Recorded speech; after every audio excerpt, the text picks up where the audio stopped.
واجهتي خلافات قبل زواجك مع كثير مخرجين ومنتجين، وهلا ما بعرف يمكن حلوا عنك يعني بالصحافه اذا بقرا بلاقي في كثير مخرجين ومنتجين عاطين رايهم فيك هلا لأقول لك شغل، هلا ما كان في انا ما واجهت حدا يعني بصراحه عن جد، مو لانه انا ما يعني ماني انسان بتحب المشاكل صح. او بتواجه، يعني انا كثير مسالمه يعني، وحتى الناس القريبين مني بيعرفوا شو انا.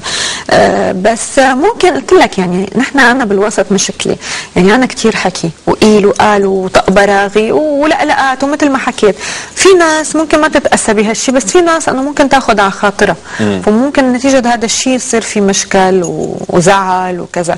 فانا بحبهم كلهم، يعني نحن بالنهاية الفن مثل أسرة، في مشاكل وفي زعل ونحن بوجه بعض، ممكن نلتقى كل مسلسل ممكن ما نلتقى، بس بالنهاية حنلتقى، يعني بالنهاية نحن بنفس الوسط، وبالنهاية نحن صورة عن وسطنا.